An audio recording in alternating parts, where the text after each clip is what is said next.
Kami sangat menghargai kedatangan Anda. Dan pendeta Faith melayani di Ministry Clash of Minds.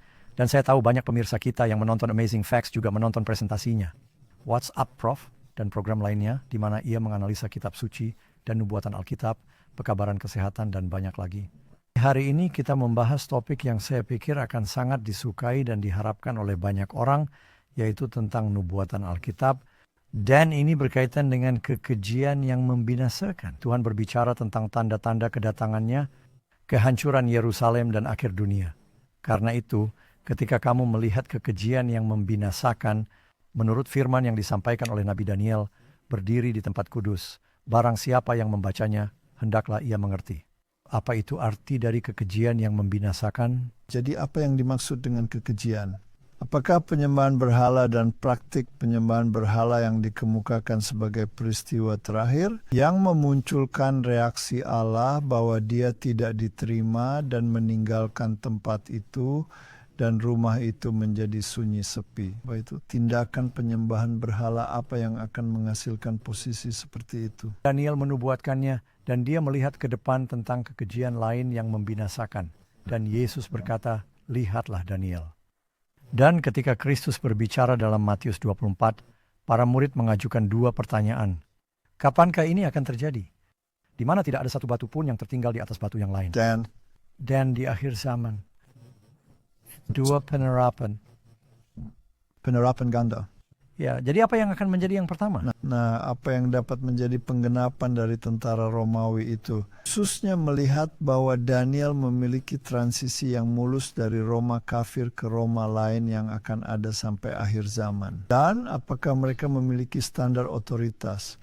Itulah pertanyaan yang harus kita ajukan. Dan apa tujuan mereka mengepung Yerusalem? Dan apa yang menjadi perlambangan Yerusalem saat ini? Siapakah dia? Apa itu?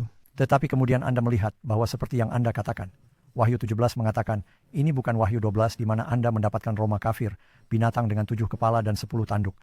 Nah, seorang wanita dalam Wahyu 17 sedang duduk di atas Roma kafir. Dia duduk di atas binatang itu. Ya, jadi sekarang ini adalah bentuk lain dari itu. Dan mahkota-mahkota di kepalanya. Baru kemudian mahkota-mahkota itu berpindah ke tanduk. Jadi kita memiliki sebuah perkembangan dalam waktu.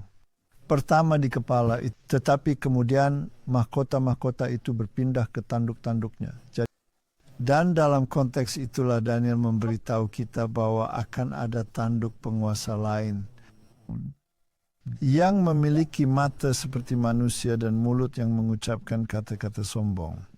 Jadi kita tahu dalam perjanjian lama bait suci dihancurkan. Bait suci itu telah menjadi sunyi sepi. Dan mereka telah terjerumus ke dalam penyembahan berhala dan kompromi, dan Babel memainkan peranan penting. Kemudian Yesus memperingatkan kita tentang peringatan yang paling keras. Ia berkata, jangan pernah kembali ke rumahmu. Jangan pulang dari ladang. Celakalah mereka yang memiliki anak, dan dia memberikan peringatan yang sangat kuat ini ketika kamu melihat kekejian yang membinasakan. Kita tahu bahwa orang-orang Kristen lolos dari kehancuran Yerusalem. Itu adalah kekejian yang pertama. Roma kafir menyerang Israel, Israel harfiah. Ya, Israel literal. Sekarang kita memiliki Israel rohani di akhir zaman.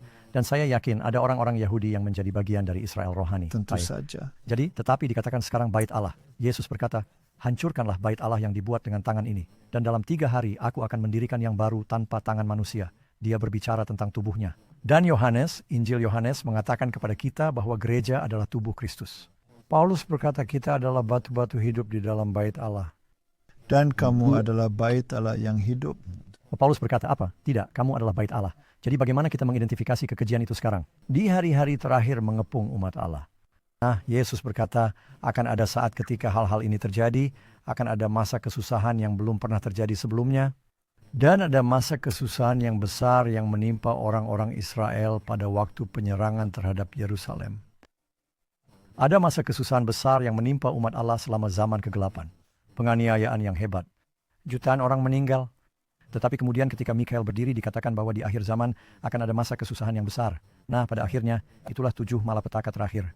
Tetapi sebelum 7 malapetaka terakhir ada masa-masa sulit. Yesus berkata bahwa barang siapa bertahan akan diselamatkan. Jadi, untuk mengakhiri hal ini dengan hal yang positif, bagaimana kita dapat bertahan dalam kesusahan yang akan datang melalui kehancuran ini? Waktu